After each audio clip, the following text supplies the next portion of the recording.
outro olhar. A apresentação, Kleber Benvenu. Olá, bom dia família Bandeirantes, bom dia para você que nos escuta na intimidade do rádio ou que também nos acompanha pela internet neste 24 de dezembro, época de Natal. E hoje nós vamos lançar justamente um outro olhar, como pede o nome do nosso programa, sobre o Natal. É um olhar cristão, diante de tantos olhares meramente mundanos, muitas vezes consumistas, apenas de festa e compra, que fazem parte desta data, deste período, mas que não são o todo e certamente não são o principal do Natal. E olhar, meus amigos, de um bispo, de um arcebispo. Eu sou o jornalista Kleber Benvenu e hoje a gente conversa com Dom Jaime Spengler, que é o arcebispo metropolitano de Porto Alegre, desde setembro de 2013, né, Dom Jaime? Novembro de 2013, quando foi nomeado pelo Papa Francisco. Nomeado em setembro e tomei posse em novembro. A posse foi em novembro. Em primeiro lugar, bom dia e obrigado por estar aqui conosco. É sempre uma possibilidade privilegiada poder compartilhar daquilo que nós acreditamos com quem nos ouve através da rádio. Então, Jaime, fala um pouco antes de a gente entrar no assunto do Natal, nesse dia 24, dos seus 9 anos de arcebispado, né? Como é que tem sido essa caminhada? E até explica para nós, quando a gente fala de arquidiocese, talvez uma parte dos ouvintes não sabem de que região territorial nós estamos falando. Bom, entre nós a igreja é dividida em dioceses, mundo afora, né? E há algumas dioceses que possuem uma vida histórica, digamos assim, diferenciada. Porto Alegre é uma delas, né? Hoje, no Rio Grande do Sul, nós temos 4 arquidioceses: Passo Fundo, Porto Alegre, Santa Maria e Pelotas. Cada uma dessas arquidioceses possui algumas dioceses sufragâneas, é a expressão típica que nós usamos. Porto Alegre é a diocese mais antiga do Rio Grande do Sul, portanto, tem um lugar de destaque, historicamente falando. E hoje a Arquidiocese de Porto Alegre, ela tem como sufragâneas as dioceses de Novo Hamburgo, Caxias, Osório e Montenegro, né? Por enquanto, pode ser que no futuro, nesse espaço, nessa região, se decida a criação de outras dioceses ainda. Até um passado não muito distante se discutia a viabilidade e conveniência de talvez se criar uma diocese que abrangesse a região de Guaíba, Camaquã, Charqueadas, né? Mas, por enquanto, este processo está, digamos assim, em stand-by. Então, a arquidiocese pega toda essa... É um toda essa região. Grande, né? Grande parte da população gaúcha mora nessa região, né, que composta por estas dioceses. Muito grande, alta. Muito grande. Como é que tem sido 9 anos de arcebispo de Porto Alegre, Dom Jaime, essa caminhada, essa missão? Essa é uma missão, em primeiro lugar. Pastoreio, né? Eu digo assim, nós não nos pertencemos, né? Quando nós fazemos uma opção de vida, nós precisamos sim criar em nós mesmos disponibilidade para aquilo que der e vier. Eu, antes de ser nomeado bispo auxiliar em Porto Alegre, vivia muito bem trabalhando numa entidade dedicada à educação do Paraná, que tem unidades também aqui no Rio Grande do Sul, Santa Catarina, São Paulo, Rio de Janeiro, etc. Quando fui nomeado, foi uma grande surpresa. Imaginava qualquer outra coisa, menos isto, né? E uma surpresa maior ainda foi quando veio a nomeação, então, como arcebispo, porque usualmente não é muito comum um bispo auxiliar numa diocese se tornar o titular desta mesma diocese. Comum. Não é uma coisa muito comum, não. Né? Acontece sim, mas eu diria é raro, né? E é assim de surpresa, né? O senhor não fica sabendo... Quem escolhe é o Santo Padre. É claro que existe todo um itinerário de consultas que se faz entre os bispos da região envolvida, mas não só, né? Depois isto vai a Roma, passa pelo dicastério dos bispos, ali há toda uma avaliação, e no final, normalmente, se leva 3 nomes ao Santo Padre, e o Santo Padre é que faz a escolha de quem ele deseja que esteja à frente da arquidiocese. Foi isso que aconteceu. Essa escolha ele não fez em Roma, ele fez em 2013, quando veio para a Jornada Mundial da Juventude, aqui no Brasil, né, no Rio de Janeiro. A Diocese de Porto Alegre é uma das grandes arquidioceses do Brasil, né? Existem desafios como em muitas regiões. Agora, talvez o grande desafio da região metropolitana de Porto Alegre seja o sincretismo religioso, que é algo marcante aqui da tradição desta região, mas também a influência forte do positivismo que vem, sobretudo, do Uruguai e que marca a região da Campanha. E Porto Alegre está na região da Campanha. Tanto assim que quando nós avançamos em direção à Serra, por exemplo, entramos na região talvez de São Leopoldo, Novo Hamburgo, etc., cidades naquela região, já se percebe um outro espírito religioso, é outra realidade eclesial também. O Dom Jaime, eu quero falar um pouquinho de Natal hoje, evidentemente, dia 24, né? Eu queria até começar pelo começo, né? Às vezes a gente fica fazendo reflexões sobre o Natal e esquece da perspectiva histórica, do fato, desde o anjo que chega na Virgem Maria até o nascimento do menino Jesus no seio de uma família. Eu queria ouvir um pouquinho isso contado pelo senhor. Como é que se deu essa experiência, essa vivência histórica do Natal naquela época? O Natal pode ser abordado a partir de diferentes perspectivas, né? Eu diria assim, talvez num primeiro momento valeria a pena recordar a dimensão antropológica, porque Natal tem a ver com proximidade, com familiaridade, com ternura, com cuidado, né? E nesse sentido, a solenidade do Natal resgata, por assim dizer, entre nós aspectos, eu diria, arquetípicos, que marcam a existência de todo ser humano. Família, nascimento, criança, né? Visita, proximidade, desafios, tudo isso está presente na cena do Natal. Esse é um primeiro dado. Segundo dado, histórico. Nós temos alguns elementos a partir do Novo Testamento que narram do fato, né?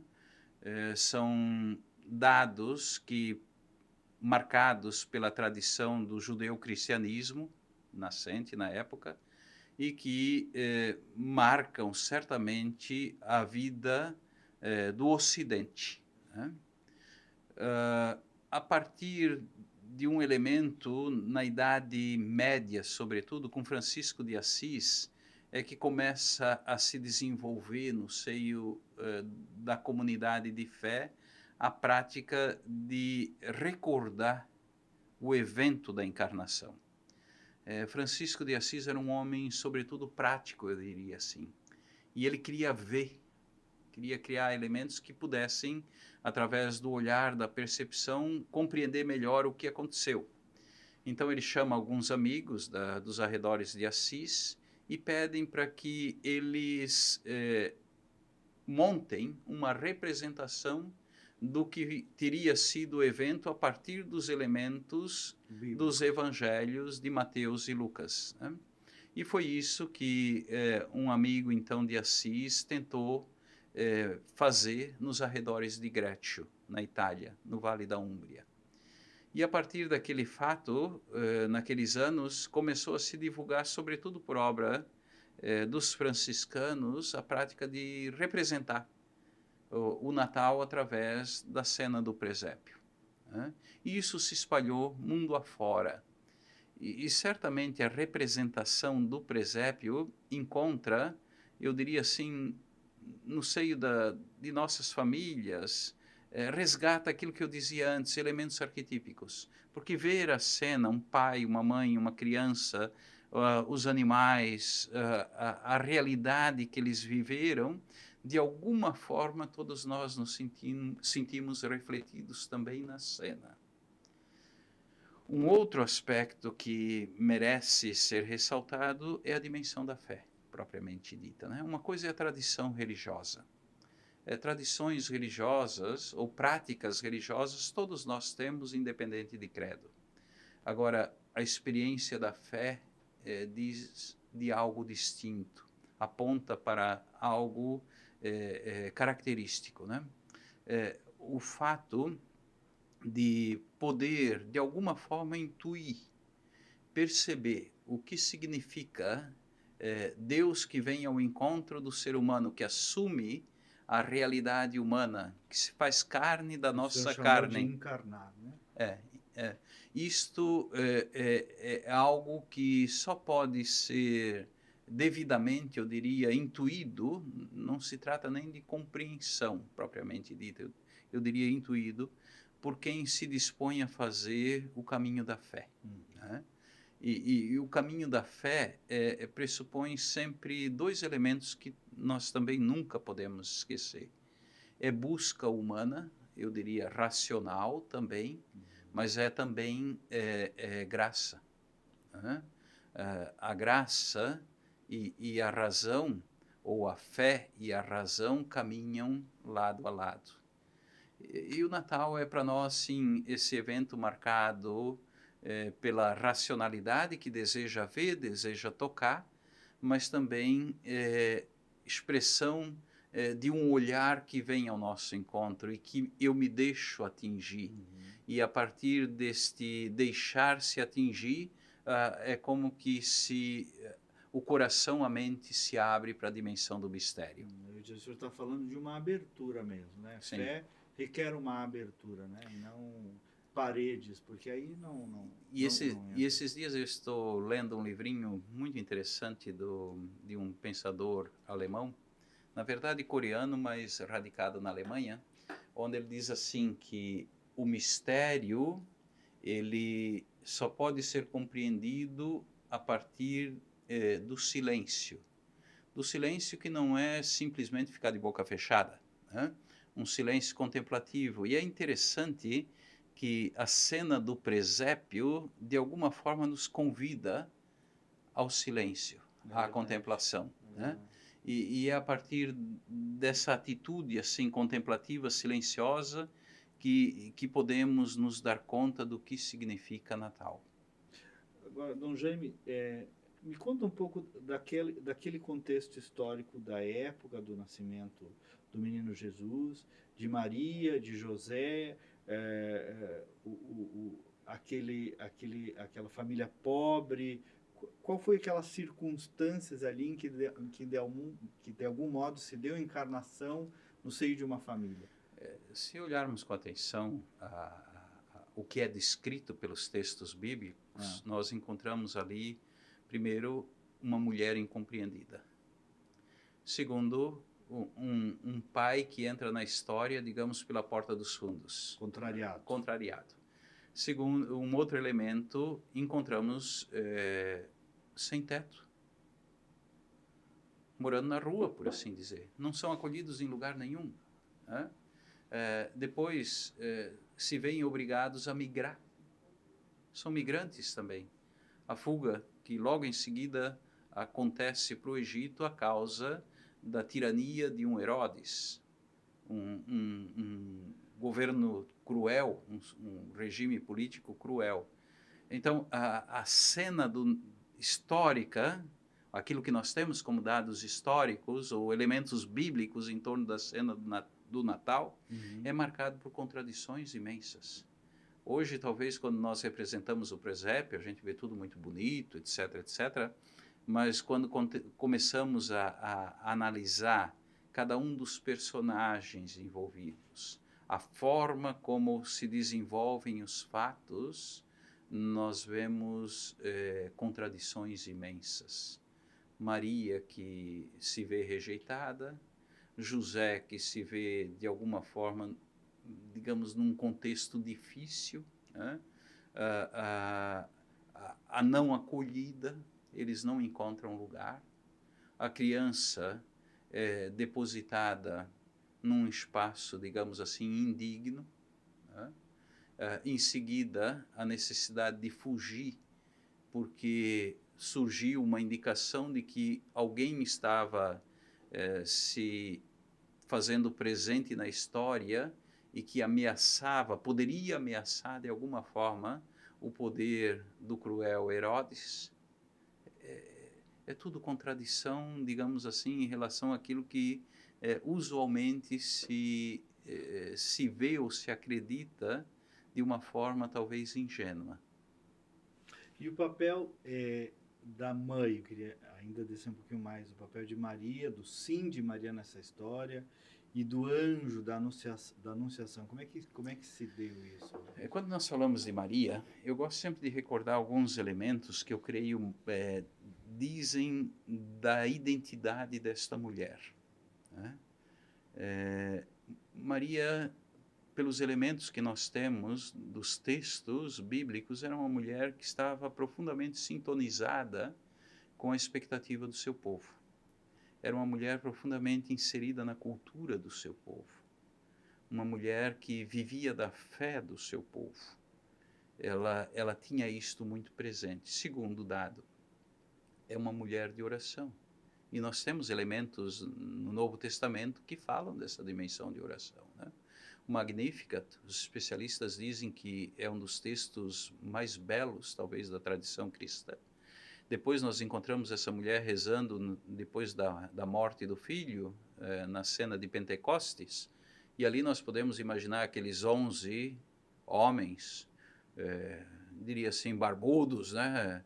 Mas ali fechados, com medo, e podemos imaginar, o texto diz que ela estava rezando com eles, mas podemos imaginar ela também dizendo, gente, vamos em frente, coragem, isto não acabou. Apoiando, incentivando, dizer uma mulher de fibra, né? Uma mulher determinada. Depois nós vemos também uma solidariedade muito forte na história desta mulher, seja quando ela se vê grávida, se sente grávida, ela sabe da prima que mora longe, uma mulher já mais de idade, e na época, certamente, uma gravidez numa idade mais avançada era um fator de grandíssimo risco. Hoje, para nós, a ciência, a técnica, avançou muito também nesse aspecto, mas no passado não era assim, né? E ela se põe a caminho, vai ao encontro da prima. Depois eu gosto de recordar aquela cena das bodas de Caná, aquele casalzinho que estava celebrando suas núpcias e, de repente, se viram numa situação delicada, porque faltou um elemento que para eles era importante. E eu imagino, isso não está no texto bíblico, né? Mas aquele casalzinho devia ser gente boa demais. É que apareceu tanta gente para a festa de forma inesperada que veio faltar o que para eles era importante. E ela, Maria, de novo, que intercede, ela não precisava. Ela era uma convidada, como tantos outros, mas o olhar, a perspicácia feminina a faz intervir, se faz solidária com aqueles noivos, né? E depois aos pés da cruz também. Escaparam todos. Sobrou ela. E um adolescente, João, os dados aí dos estudiosos dizem que talvez João, no período da crucificação, teria 14, 15 anos, talvez um pouquinho mais, um pouquinho menos. Era um adolescente crescido, digamos assim, né? E é ela que está lá, sabe lá Deus, com o coração de que jeito. Então nós temos aí uma mulher, nós poderíamos até talvez usar uma expressão bonita, que não é grosseira. Ela era um mulheraço, né? Uma mulher de uma grandeza humana extraordinária. E é esta mulher, marcada por esses elementos, que sabe captar o momento da graça e corresponde. E aqui entra a dimensão da fé, de novo, né? Aqui, certamente, a razão se cala e o coração, a intimidade, dá espaço para o inaudito. E aí, o Deus decidiu se encarnar no seio de uma família, né?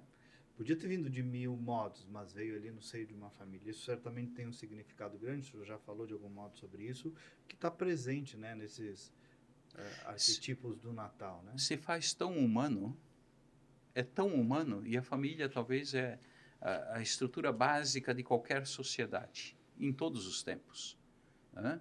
Se faz tão humano que toca o divino. E aqui está, talvez, a grandeza do Natal, né? É tanta simplicidade, tanto despojamento, que só pode ser divino. Tanta crueza, né? E isso é bonito demais. Arcebispo, o senhor acha que as pessoas estão compreendendo o sentido do Natal? Isso de fato foi se perdendo? Está muita festa e consumismo?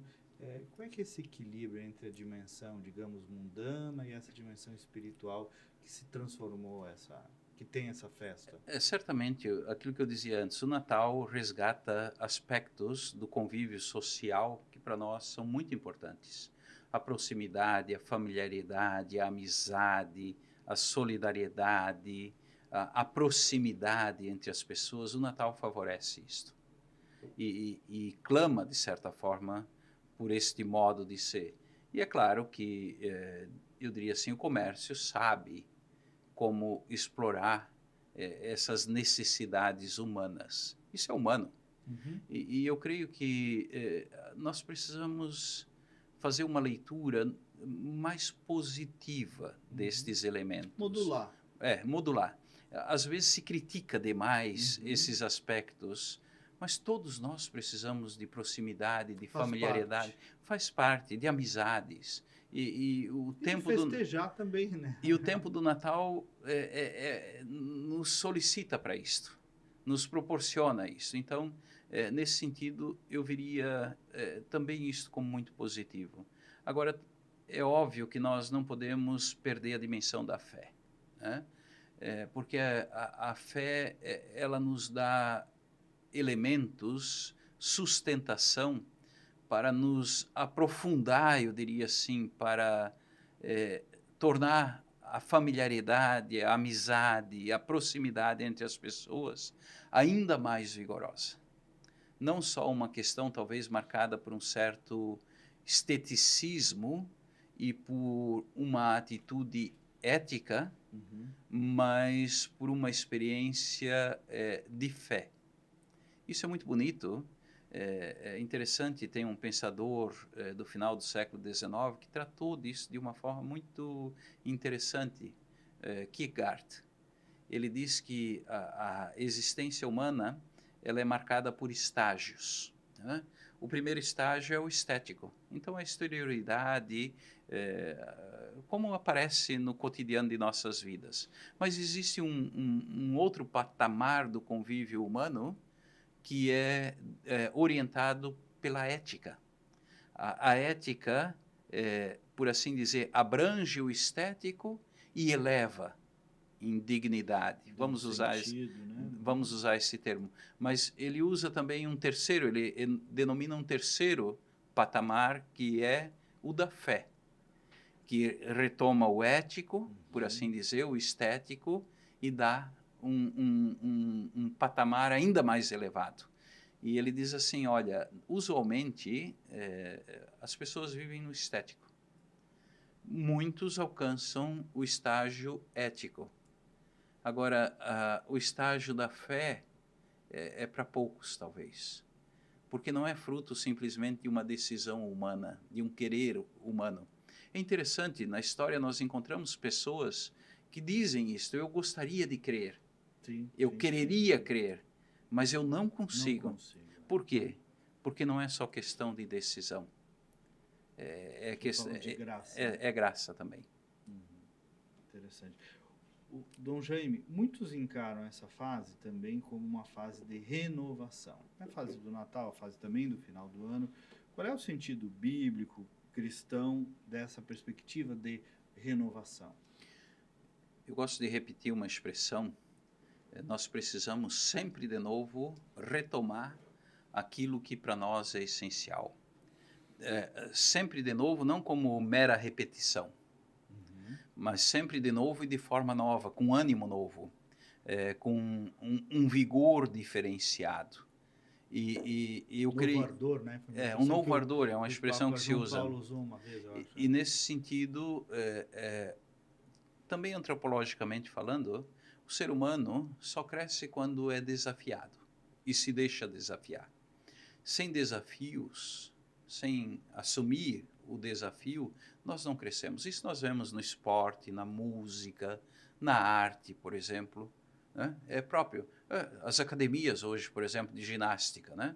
Se ali não existe o desafio de um trabalho, eu diria, orientado e disciplinado, não há crescimento, desenvolvimento também no aspecto físico. No âmbito psíquico e espiritual, a mesma dinâmica está presente. Aliás, nesse contexto, Jung usa uma expressão muito interessante que eu tenho repetido com frequência onde sou solicitado, né? Ele diz assim, é sábio cuidar da alma, porque senão criareis demônios e dragões em vossos interiores. Então, cuidar do psiquismo, cuidar da dimensão do espírito, se deixando desafiar em vista de um desenvolvimento ainda maior disto que é tão próprio nosso.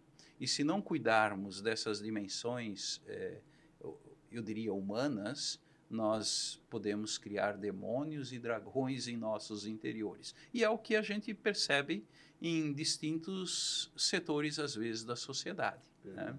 Se as nossas escolas, se os nossos espaços de educação não forem espaços de desafios, nós vamos criando, assim, pessoas balofas, pesadas, né? E o mesmo vale para a prática, a dimensão espiritual, orientada pela dimensão da fé. Se nós não somos desafiados e não nos deixamos desafiar, nós ficamos talvez numa prática de uma tradição religiosa que até traz um certo conforto, mas não sei se promove o crescimento na fé. O meu diretor espiritual, talvez tenha ouvido do senhor, ele faz a comparação da jornada espiritual à academia física e fala também do desafio e do treinamento. Se a fé não é treinada, regada, essa musculatura desaba também. Então, deve ter ouvido do senhor. Pode ser. Eu digo que sem mística, sem espiritualidade, nós não nos sustentamos.